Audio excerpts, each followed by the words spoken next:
Наталья айым күбө билет. Сиз айтып атпайсызбы, ушул элита жоопту депчи. Сиз дагы бийликте болбодуңуз беле, сиз дагы кайсыл маселе боюнча жоопкерчиликти ала аласыз? Бардык.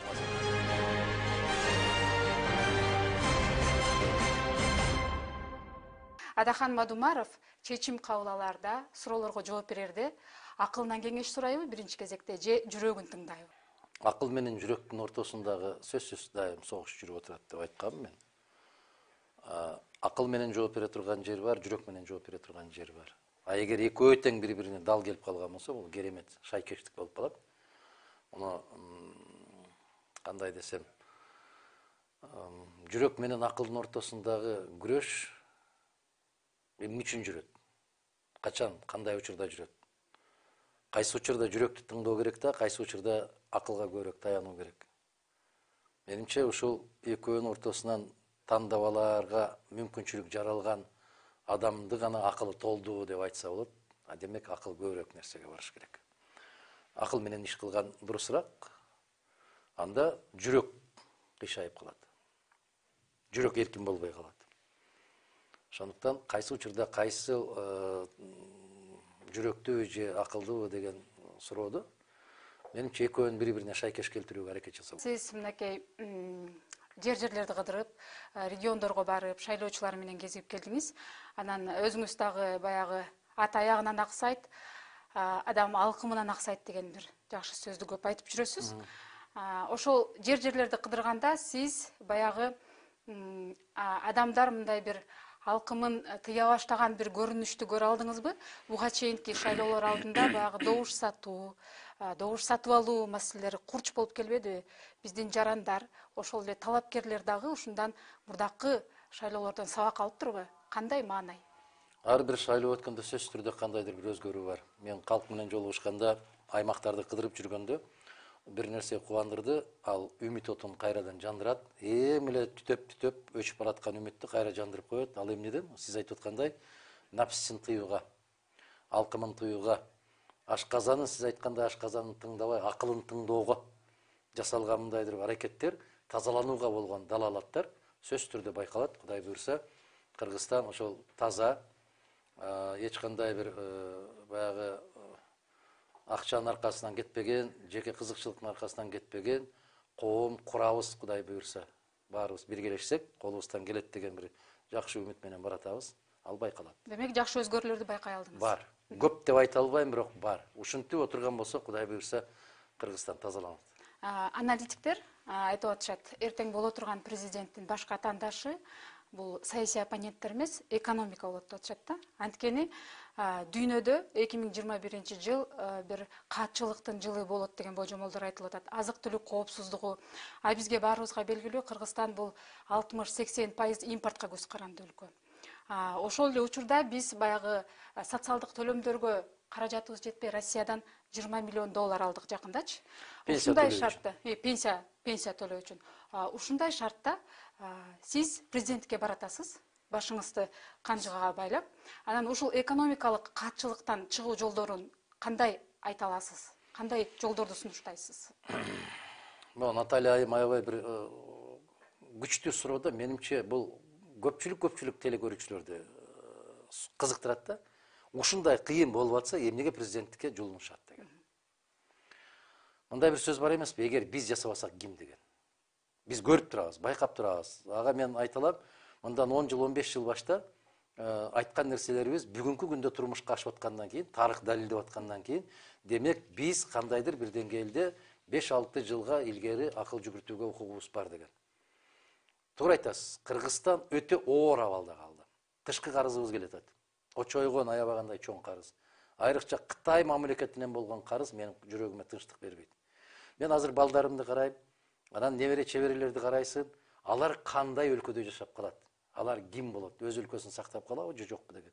Эгер ошону сен көзүң менен көрүп турсаң, акылың менен туюп турсаң, ошон үчүн күрөшпөй коюунун өзү бул чыккынчылык катары. Тилекке каршы коом дайым эле түшүнө бербейт. Президенттикке баратканда баары эле жакшы бир ой максат менен бара бербейт. Эмне кыларыңды билбейсиң. Кээде шайлоочулардан сурап атпайбы? Кимге добуш бересиз баланчага? Эмне үчүн десем, билбейм. Ошол сыяктуу эле талапкерлердин ичинде бар. Эмне үчүн президенттикке баратасың? Так билбейт. Бирок барыш керек дейт. Коркунучтуубу? Коркунучтуу. Ошол каршы кандайдыр бир аракеттерди жасоо керекпи? Жасоо керек. А кантип ушул каачылыктан чыгып кетүүнүн жолдорун бир эмес бир канча жолу айтып келатабыз. Азыр да кайталап коеюн. Биринчи кезекте мыйзамдуулукту калыбына келтиришибиз керек. Аткаруу бийлигин аппаратын аябай кескин түрдө кыскартышыбыз керек. Депутаттардын санын 120дан 60ка түшүрүшүбүз керек деп 2006 жылдан бери айтып келатам.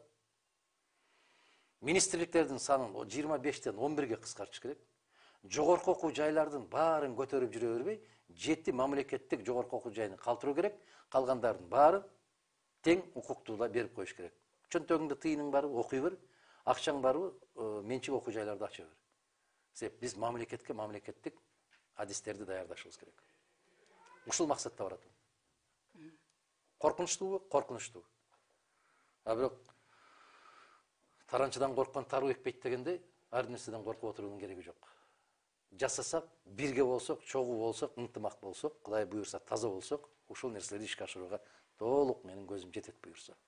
Акыркы окуяларга байланыштуу ички инвесторлор дагы капиталын тышка чыгара баштаганы белгилүү. Ошол эле учурда жарандар арасында өзгөчө ишке жарамдуу жарандар сыртка кетип өзүн жашоосун чет мамлекет менен байланыштырып жатканы да өкүнүчтүү да. Бул багытта кандай иштерди жүргүзөсүз? Алар эмне үчүн кетип баратат? Эмне үчүн Кыргызстанды таштап баратат? Эгер жумуш жок деген болсок, бир таң калыштуу сандарды сизге айтайын. Өткөн бир жылдын ичинде 220 миң кыргыз жараны Кыргызстандан чыгып кетти. Анын дээрлик 54% Баткен областынан чыгып кетти. Ага бир канча себеп бар. Социалдык маселелер бар, жумушсуздук бар, анан чек ара жаңжалы бар. Ошол эле учурда Өзбекстандан бизге ошончо жаран келди, 220 миң жаран келди. Демек, бул жерде жашаганга мүмкүнчүлүк бар экенин, жумуш иштеп акча тапса болоорун билген үчүн келип атат да. Бизде баягындай бир маалыматтык саясаты да жүрбөй атат, анан мамлекет тарабынан көзөмөл да жок. Бардык жакта чаң тополоң, ушундай бир башаламандык болуп атканын натыйжасында ишеним жок. Жумушка кире албайсың. Бүгүн президент боло албайсың, акчаң болбосо. Депутат боло албайсың, акчаң болбосо. Жумушка кире албайсың, таанышың болбосо. Бир жакшы кызматка бара албайсың, акчаң болбосо. Ушундай нерселердин баарын жоюп, акылы бар инсандардын, маданияттуу азаматтардын өлкөсүн курабыз деген ишеним менен баратабыз. Сизге буга чейин дагы ушул сөздөрүңүздү улай суроо берейин деп атам. Сизге буга чейин дагы көп ушундай сындарды айтышат. Сиз дагы бийликте болбодуңуз беле? Сиз айтып атпайсызбы, ушул элита жоопту депчи. Сиз дагы бийликте болбодуңуз беле? Сиз дагы кайсыл маселе боюнча жоопкерчиликти ала аласыз? Бардык маселе боюнча. Бул өлкөдө жашап атасыңбы? Ушул сенин элиң, ушул сенин мамлекетиңби? Сен бардык нерсеге жооптусуң. Барды. Маселе эмес ким кайсы жерде иштегенинде. Маселе кайсы маселени каралып атканда сиз кандай позицияны ээледиңиз. Сиздин үнүңүз чыгып аттыбы, чыкпай аттыбы деген маселеде. Ошондуктан жана бийликте болбодуңузбу дегенде 4 жыл иштептирмин. Анын ичинде дагы улам бир жыл сайын кызматты которо берип, ушул иштерде болгон. Наталья айым күбө билет. Биз 2005-2006 жылдарында өкмөттө иштеп жүргөн кезибизде Россиянын алдында $495 миллион карызыбыз бар эле. Сүйлөшүүлөр жолу менен ошол карыз жоюлган. Бул $500 миллиард. Хиппике кирүүгө дагы каршы сиз турсаңыз. Хиппике кирүүгө каршы турган жападан жалгыз өкмөт мүчөсү болгом. Ошондо да мени тепкилешкен. Хиппике киребиз десе, Мадумаров каршы чыгып атат деп, ошондо да тепкилешкен. Мен ошол хиппике кирип, ушул кезде айтылган жанагы өрмөлөп барып жогунду ичип аман калганча тике туруп, намысыбыз менен өлгөнүбүз артык деп. Ошондо депутаттар туруп кол чаба беришкен ордунан. ПЕСАК программасы боюнча 29 кыргыз мекеме ишканасы. Вот пресс-подборщик завод, Сельмаш.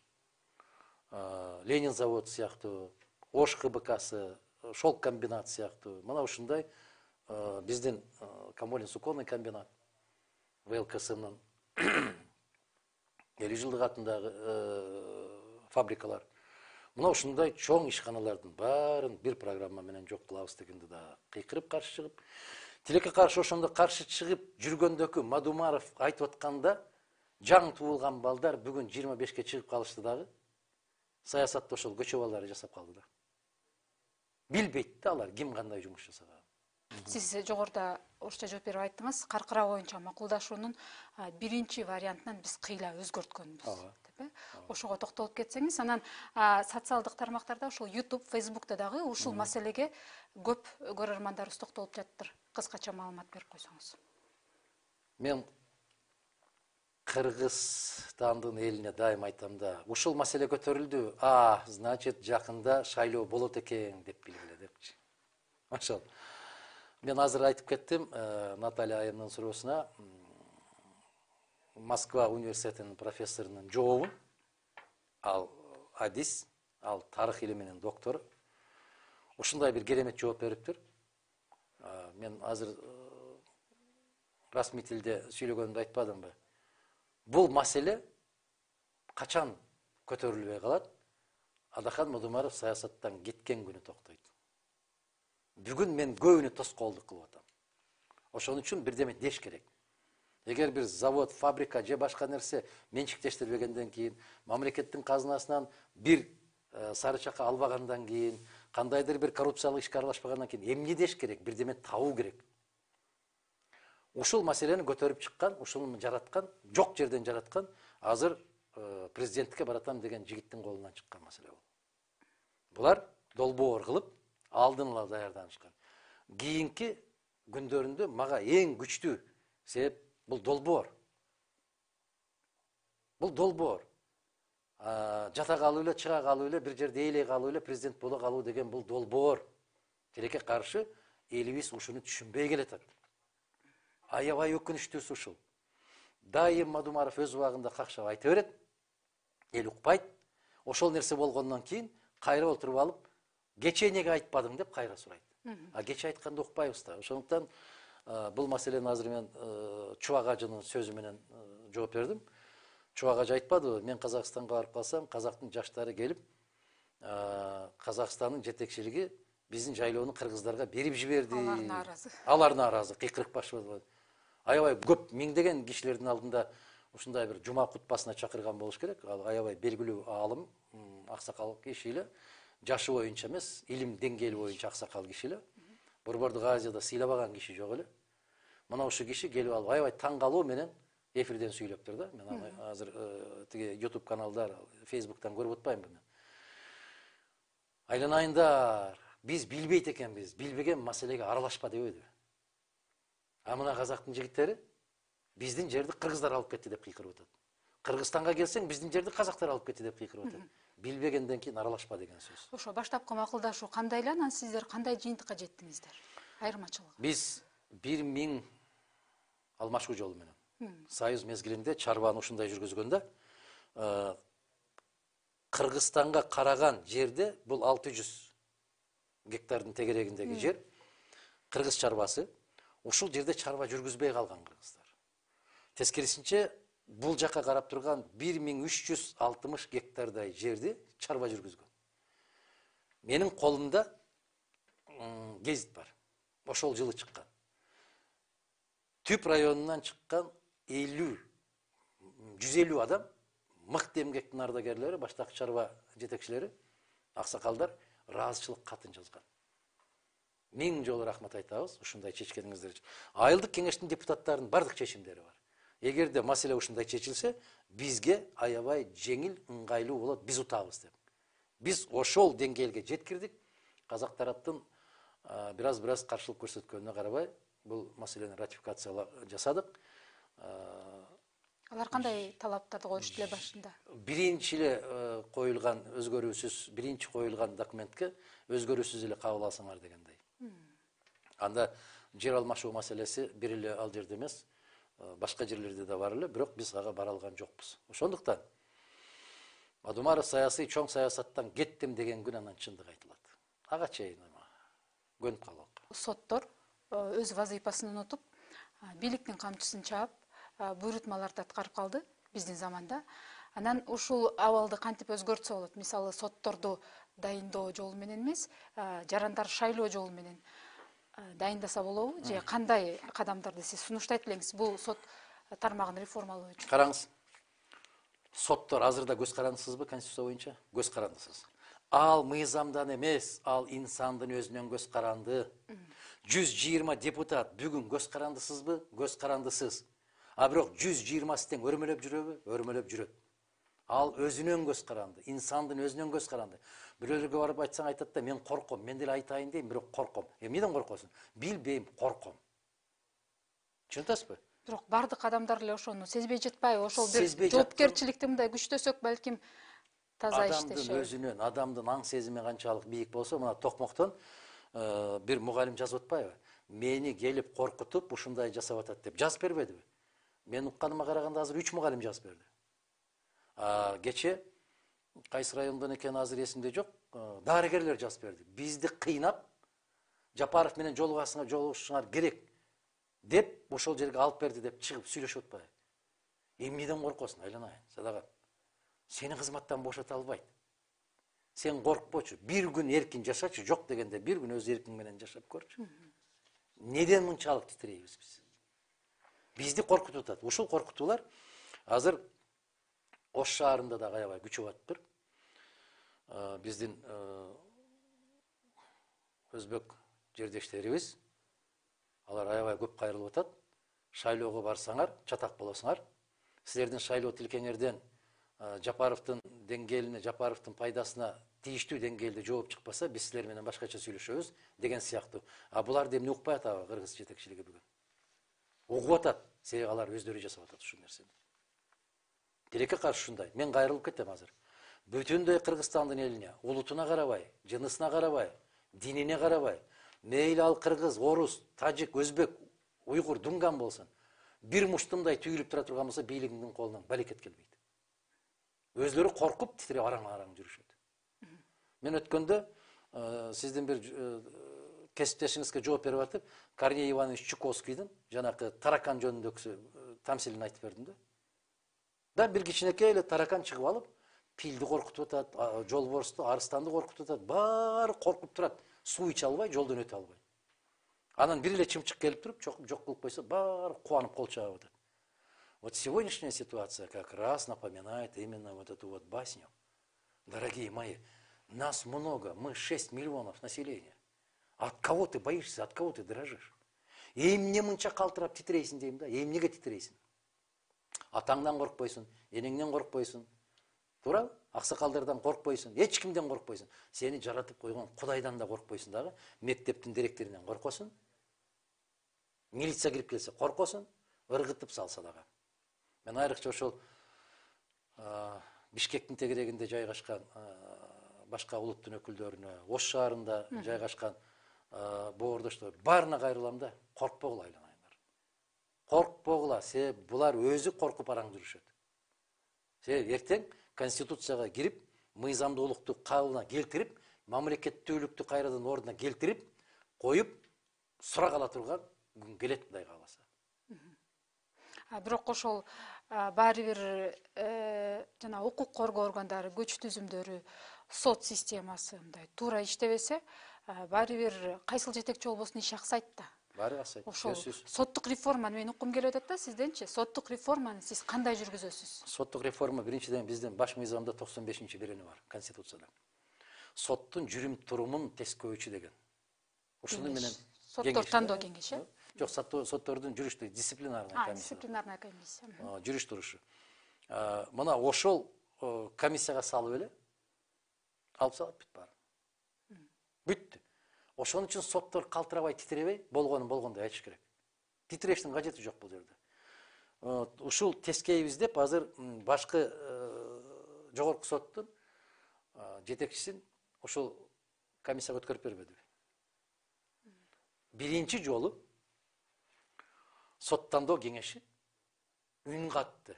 Бул аябай кубанычтуу көрүнүш. Үн катты. Силер сот бийлигин тебелеп атасыңар.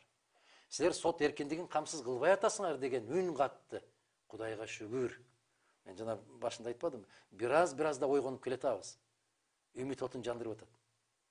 Себеп 30 жылдык эгемендик тарыхта андай үн каткан эмес. Интеллигенттер да үн каткан эмес, интеллигенттер аябай күчтүү үн катты.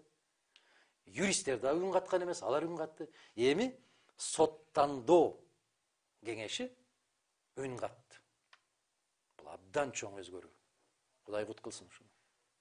Мырза, сиз башынан эле ошол президенттик башкаруу формасын жактап келесиз.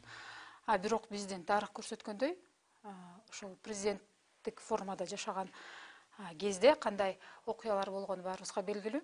Сизге эмнеси менен парламенттик система жакпай жатат? Анан кийин келечекте биз президенттик башкарууга өтүп, кайра катачылыктарды кайталап албайбызбы?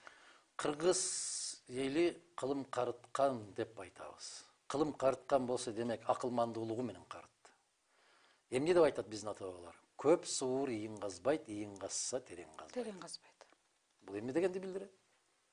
Парламент деген көп суур. Көп кереги жок дегенди билдирет. Экинчиси, шорду элге 1000 башчы, өсөр элге 1 башчы. 1 башчы. Кереметпи? Керемет. Экинчиси, бактылуу элдин баатыры 1000 да башчысы 1. Бактысыз элдин башчысы 1000 да баатыры 1. Кереметпи?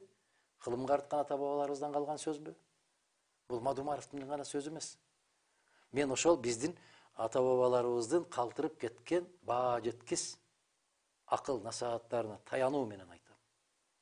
1 башчы болуу керек. Сөзсүз. Бирок кече суроо берип атат. Сиз президенттик башкарууга макул болсоңуз, булар деле президенттикти сунуш кылып атат. Ага эмнеге каршы чыгып атасыз дейт. Түшүнбөй атабыз дедим мен. Кече эл менен жолугушуп атканда айттым, Сокулук Аламидин районунда жолугушууда айттым. Биз түшүнбөй атабыз. Уурлук жол менен келтирүүнүн кажети жок. Ал жерге 2 суроо коюп атат. Сиз президенттикти каалайсыз, парламенттикпи деп кечирип кой. Ортодо дагы бар. Президенттик, парламенттик деген бар. Парламенттик, президенттик деген бар. Аларды эмне кылабыз? Бул бир жагы. Экинчиден, конституцияга өзгөртүүнү киргиз. Бирок өзгөртүүнү эреже менен киргиз. Эл менен талкуула. Түркия парламенттик башкарууда 90 жыл болду. Тарых көрсөттү, бизге президенттик кажет экен, президенттик керек экен деп, билесизби канча талкуулашты? Биздикиндей болуп 1 ай талкуулаган жок, жабынып алып, бекинип алып. 14 жыл талкуулады. 14 жыл талкууга калды. Россия кече конституцияга бир аз өзгөртүү түзөтүүлөрдү, алар формасын өзгөрткөн жок. Бир аз конституцияга өзгөртүү түзөтүүлөрдү киргизүү боюнча канча талкуу кылды? 1 жылга жакын талкуу. 1 жылга жакын кылды. Болгондо дагы күндө түз эфирден көрсөтүп турду. Күндө ачыктан ачык айкын 8000ден ашык сунуш келип түштү деди. А бизде 8 сунуш бардыбы? Жок. Эреже менен деп атам да. Анан жөнөкөй элге көп түшүнө бербейт, баягындай процедуралар кандай бар экен. Момундай деп түшүндүрдүм да. Кече жаңы жылда күрпү жедиңер да, индюк. Туура?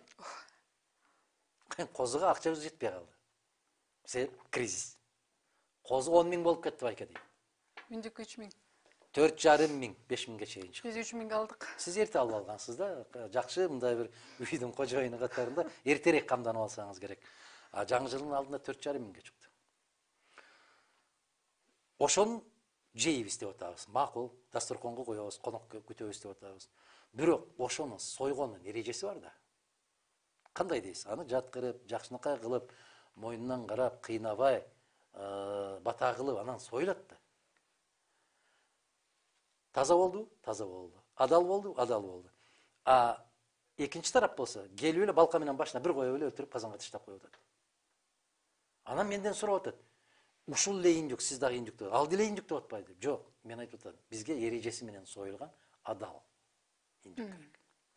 Дахан мырза, ушу сөзүңүздү эле улай. Демек, бизде өлкөбүздө жүрүп жаткан саясий процесстин баары мыйзамсыз деп эсептейт экенсиз. 5-тен баштап ошондой. 5 октябрдан баштап, президент болсоңуз, анда бунун баары жокко чыгарылат экен да. Анан кадамдарыңыз кандай болот? Баары жокко чыгат, обнуление деп коет да. Башынан баштайбыз. Конституциянын ордуна коебуз, мыйзамдарды коебуз. Конституция кандай талап кылса, ал конституция мага жагат, жакпайт деп айтпайм мен. Ал эл кабыл алды, моюн сунушум керек. Конституциянын талабы боюнча парламенттик шайлоо өтүшү керек. Демек, 20-декабрда парламенттик шайлоо өтүү керек эле. Жаңы шайланып келген парламент келип, мыйзамдуу өкмөттү кураш керек. Ооба. Мыйзамдуу, убактылуу эмес, технический эмес, мыйзамдуу жоопкерчиликти мойнуна көтөргөн. Эл тарабынан ишенимге ээ болгон парламент. Андан кийин жогорку кеңеш келип президенттик шайлоону өткөрүү керек эле. Ошол өкмөт өткөрүү керек. Себеп президенттик шайлоонун мөөнөтү парламенттен да көз каранды эмес, жогорку БШКдан да көз каранды эмес, конституцияда ушундай жазылган. Эгерде мөөнөтүнөн мурда кетсе, 1 айдын ичинде президенттик шайлоо дайындалат. Дайындалат деп. 16-сында кеттиби? Же 15-inde кеттиби? Октябрдан. 15-inde кетти го. 15-inde кеттиби? Демек, 15 ноябрга чейин дайындалыш керек күнү. Булар акыркы күндөрүндө 10 январга деп коюп калды. Бирок 17-сине койсо деле, ошол 90 күндүн ичинде болот. Эмне үчүн ушул күнү белгилеп койгон Конституцияда? Кандайдыр бир ушуга окшогон азаматтар келип, бийликти алып, шайлоо өткөрбөй, чардап жата бербесин деген коркунучтан улам, ошондой мөөнөт белгиленип коюлган. Ар кандай коркунучтарга бөгөттөр коюлган Конституцияда. А бирок булар Конституцияны тебелеп-тепсе эле кетип бараткандыгы жоопкерсиздиктен куткарбайт. Тарых алдында жоопкерчилик бар. Конституциялык реформа боюнча суроолорумду улагым келип атат. Мына сиз айттыңыз, көп суур ийин казбайт, депутаттардын санын 60-ка кыскартышыбыз керек дедиңиз да. Президент башта турса, депутаттардын саны 60 болсо, ал депутаттарды колго алып койбойт дегенге кепилдик барбы? Анткени 120 депутатты дагы президент керек болсо, өз каалагандай жасатып койбойдубу? Биз 95-жылы 35 депутат элек. Мыйзам чыгаруу жыйынында. 35 депутат элек. Ал кез башка заман болчу. Жок. Президент Акаев аябай күчүнө кирген мезгил. Биз 35 депутат баш бербейт элек. Эл өкүлдөр палатасы бар эле 70. Калтырап титиреп турчу. Эмнеге? Алар кызматкерлер болчу. 70 депутаттын ичинен 10 чакты депутат эркин депутаттар эле. Мамлекет, өлкө деп турган алар өз пикирин айткан. 35 депутаттын ичинен дагы бир канчасы эркин депутат эле. Ошон үчүн Аскар Акаевич түнкү саат 2-ге чейин олтурат эле бизде залда. Түнкү 2-ге чейин. Эмнеге? Себеп биз бардык пикирлерибизди ачыктан ачык айтат элек. Кеп тилекке каршы айланайындарым, түк түшүндүрө албай койдум. Кеп Конституцияда эмес, кеп адамда. Кеп адамда. Ошондой ак ниет адамдарды кантип алып келебиз? Ак ниет адамдарды, эркин адамдарды. Ак ниет адамдарды коом таанып билиш керек деп атам мен. Азыркы коом, Адахан мырза кечиресиз. Ал кезде, мисалы, коом акчалууларды эмес, билимдүүлөрдү, капчыгы калыңдарды эмес, кадыры жогору болгон адамдарды баалап, көтөрүп парламентке алып келчү. Азыр коомдун көпчүлүк бөлүгү акчага алданып калып атпайбы? Эми караңыз. Шайлоо кодексинде акча берүү, акча таратуу, акча алуу тыюу салынган. Кылмыш жаза кодекси менен жоопкерчиликке тартса болот. Милициянын көзүн жумуп алат, соттун тескерисинче аны актайт, бийлигин чириген. Ошон үчүн айтат, бийлик бул элдин күзгүсү. Эл кандай болсо, бийлик ошондой болот. Туура. Демек, таза бийлик куруу үчүн коомду тазалоо. Коом таза болуу керек. Эл оңолмоюнча бийлик оңолбойт дейт. Анан тескери жагы бар. Жетекчи тазаланмайынча коом тазаланбайт. Бири-бирине шайкеш. Кудай буйрса, ушул шайлоо менимче же ары кете турган, же бери кете турган. Же өлкө катарында ары карай кетебиз дагы, же бир отоло баягы сазга батып, биз өзүн өзү башкара албай калган өлкө деп Кудай андан сактасын, башка мамлекеттин башкаруусуна өтүп кетүү коркунучубуз бар. Бул өтө чоң коркунуч, бул долбоор иштеп атат. Мадумаров 98-жылы парламентте сүйлөгөн. 2025 жылга чейин Кыргыз Республикасы өлкө катарында жок болуу керек деген программасы бар деп кыйкырганмын. Мына ушул долбоор акырындап келет. Бүгүнкү бийлигиң дагы ошол долбоордун бир чети. Ошого баратат. Тилекке каршы биз өзүбүз олтурган жерди өзүбүз аралап, өз канатын өзү жеген элбиз деп айтса капа болгон, илгери акылмандарыбыз ушинтип айтып кеткен да. Өз канатыңды өзүң жебечи деп. Биз ошого баратабыз да, Кудай ушунан сактасын. Наталья, уруксат берсе, бир суроону дагы берип алайын. Адахан мырза, сиз айттыңыз, жетекчиге дагы көз каранды депчи. Бизге мисалы Акаевти, Бакиевти деле, башкаларын деле ал жакшы киши болчу. Тегерегиндегилер аны анга түрттү деп көп айтабыз да. Ошол адамдарды тегеректеп жүргөн кишилер азыркы бийликтин деле этегине отуруп намаз окуп атат. Биринчи кезекте ошолор. Мында ошондой адамдардан кантип арылабыз? Мында мыйзамы люстрация кабыл алуу менен чечүү болобу? Жок. Жок. Жок, садакаларым. Биз бөтөн өлкөлөрдү кайталаганды токтотушубуз. Анда кандай жолдорго барышыбыз керекпиз? Жол адамды адам таанып билүү керек. Мына кече биримдик деп, мекеним Кыргызстан деп чуркап жүргөндөр бүгүн Садыр Жапаровдун райондорунда улак уюштуруп, эл ташып, ошолордун акчасын төлөп жүрүшөт. Мына караңыз, Ош областындагы мындай бир жооптуу деген азаматтарды карасаңар, бүтүндөй биримдиктеги азаматтар. Биримдик деп башын баталгага койгон азаматтар. Мекеним Кыргызстан деп чапкылап, чачпаган жерде акча чачкан азаматтар. Ошолор Садыр Жапаровдун командасынын 100%-ын түзөт. Не болду? Тек гана Жээнбеков Жапаровго алмашты. Баягылар, сиз айткан баягылар кетип бартат. Ат үстүндөгүлөр ат үстүндө, баягы эле жөө жүргөндөр жөө жүрүп атат. Эмне эле мынчалык мондай бир тополоңго түшүп атабыз, мага түшүнүксүз. Биз акылым жетпей калды деген сөздү көп угабыз го. Айылга барсаң, мугалимдер айтат да, көп нерсеге акылым жетчү эле, ушуга акылым жетпей калды. Эмне болду бизге деген суроону коюп атат да. Бизге эмне болду? Демек ушул суроону берип баштагандан кийин, жана башында айткандай, менде үмүт оту аябай жанып атат. Башта мындай да суроо берчү эмес. Боло берчү, кете берчү, мун чыкпастан. Биринчи, экинчи, үчүнчү президенттин кол алдындагы иштегендердин бүтүндөй бүт баары азыр мекенчиликке кирип кетти. Ал эл тааныбайбы? Аны эл билбейби? Билет да, айланайын. Кече ал жакта жүрдүң эле, бүгүн кандай өтүп кеттиң деген суроо жаралаш керек да. Ошо бийлик менен жорулушкан кылмышкерлер дүйнөсүнө каршы кантип көрүшөсүз? Баягы АКШдагы бир жылдары аябай кылмыш дүйнөсү күчөп, ошол жакта дагы мындай катаал чаралар кабыл алынбады беле, эсиңизде болсо. Ал жакта ошол атайын ФБР жетекчисин дайындашып, 1000ден ашуун башкесерлерди, 1,5 миң башкесерлерди сотсуз, эч кандай чечимсиз жок кылуу. Мен кече ошол боюнча интервью бергенде айттым. Ошондой катаал чечимдерге барууга мүмкүнбү биздин шартта? 100% мүмкүн. Мүмкүн эмес, барууга мажбур болушубуз керек. Муну баруу эмес, муну ушул эл талап кылып атат азыр. Элге бүгүн эмне керек болуп калды? Аябагандай каттуу тартип керек болуп калды. Мыйзамдуулук керек болуп калды. Мына 2 айдын ичинде мыйзамсыз жашап көрдүк эле, байкадык. Жетишет. Мыйзамсыздык болбойт экен деп түшүнүп калды. Ошондуктан биз күрөшөсүзбү деген суроолорго мен азыр эле Наталья айымга жооп бербедимби? Мен күрөшпөйм, мен аларды жок кылышым керек, түбүнөн жок болуш керек алар. Мамлекеттик бийликке эч кандай топ бир өзүнүн каалоосун таңгуулабаш керек. Бул мамлекет, бул бийлик, каалайсың, каалабайсың бул бийлик. А эгерде ошол бийликке ошондой бир мыйзамсыз аракеттер менен келип калган болсоң, анда сен өзүң ошолордун башында турасың. Бүгүн карап көрсөңөр, милиция коркутуп жүрөт. Эгерде талапкерлер менен жолугушууга барсаң, жооп берип атат. Кече Ошто жанакы сатира артисттери концерт коюптур. Кудулдар.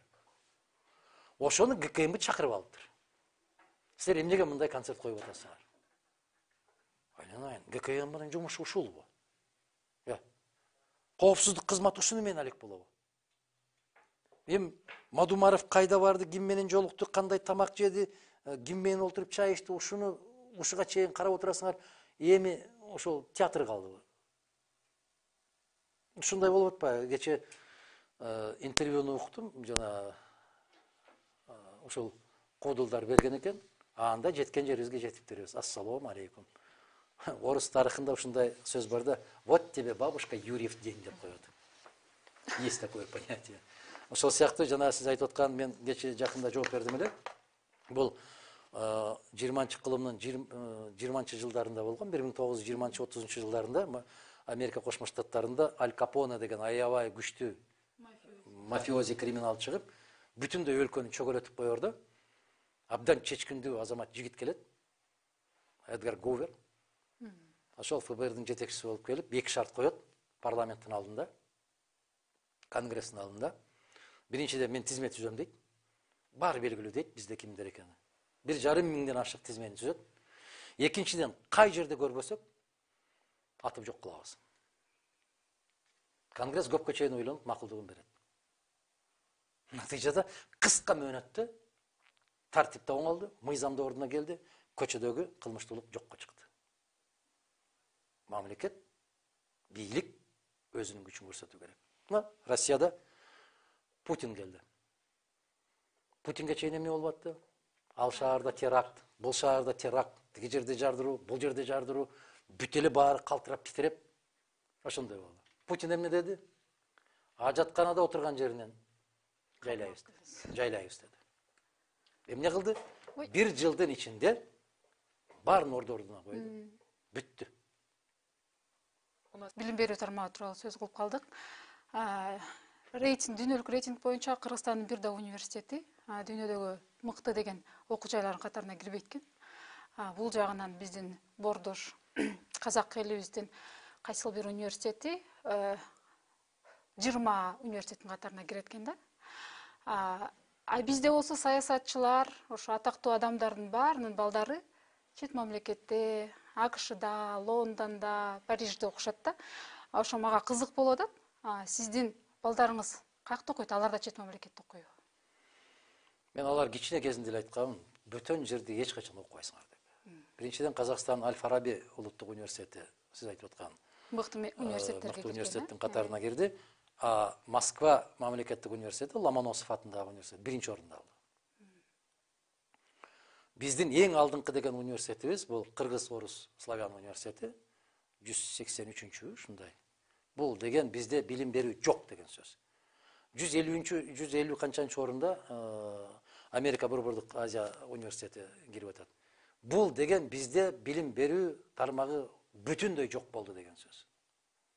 Бизде туура жазган кишини табуу өзүнчө бир керемет болуп калды. Мен үчүн майрам болуп калды. Кандай кылып? Жанагы эле мен айткан. Биздин кездеге чейин кандай ата бабаларыбыз куруп кеткен болсо, ошонун кайра калыбына келтирүү керек. Наталья жана сурабадыбы менде? Президенттикке баратасыз, коркпойсузбу деп. Бир чети корком, эч качан рахмат айтпаган кызмат бул. Разы болбогон кызмат. Экинчи жагынан коркпой барам, эмнеге? Себеп баягы биз окуган мектептерди, биз окуган бала бакчаларды, биз дарыланган ооруканаларды калыбына келтирип коюуга көп акылдын кереги жок, каалоо керек. Каалоо мүмкүн кайра баратканым бул ошол каалоонун күчтүүлүгүнөн болсо керек. Буюрса биз Кыргызстанды ушундай мыйзамдуу, маданияттуу, илим билимдүү өлкө кылышыбыз керек. Андан кийин байлык өзүнөн өзү келет. Эгер сен канчалык бай болсоң дагы, ыйманың, мыйзамың, маданиятың болбосо сен өлкө катары көпкө чыдабайсың. Менин чоң балам Кыргыз юридикалык академиясында окуган, ортончу балам Кыргыз эл аралык университетинде окуган. Кыргызстандан сыртта алар таптакыр окуган эмес. Ким болсоңор ошол болгула, ошол жерден окуйсуңар, ошол силердин өлкөңөр, ошол силердин элиңер, эмнени көрсө эл ошону көрөсүңөр деген. Мүмкүн чектен чыккан эл сүйөр болсом керек, жер сүйөр болсом керек, бирок бөтөн жакта жүргөнүн мен каалаган жокмун. Алтын билим алып кеткен болсо дагы өз элиңде, өз жериңде болгонуң артык деген принцип. Алихан мырза, анан биздин убакыт соңуна чыгып калыптыр. Анан кыргыз тилинде эмескемде акыркы суроомду берип калайын. Бүгүнкү күндө жарандар өзүнүн өмүрүнө, ден соолугуна, келечегине, тандоосуна жоопкер болуш үчүн эмне кылышы керек? Кайрылып койсоңуз жарандарга. Мен азыр эле Натальянын суроосуна жооп берип атып айттым. Кайдыгер болбоңуздар деп атам. Сиз үчүн эч ким эч качан эч нерсе чечпейт. Сиз өзүңүз чечиң. Сиз токтотуң ушул нерсени, мага деди, мага ушинтип айтты, мен деди дептир, деди деп уктум, деп атышат го. Сиз жеке инсан катарында өзүңүз эмне ойлойсуз, ошону караң. Менимче акыл менен кеңешип, баягы сөзүңүздүн башындагы кайрылып келатам. Акылыңыз менен кеңешип, жүрөгүңүз менен тандаңыз. Ошондо жаңылышпайбыз. Себеп өлкөбүз бирөө, келечегибиз бир, тагдырыбыз бир. Эмне көргөн болсок дагы чогуу көрөбүз, бирге көрөбүз. Ар бирибизге Кудай акыл берген болсун, ошол акылыбызга келген нерсени колдоп турган жүрөк берсин.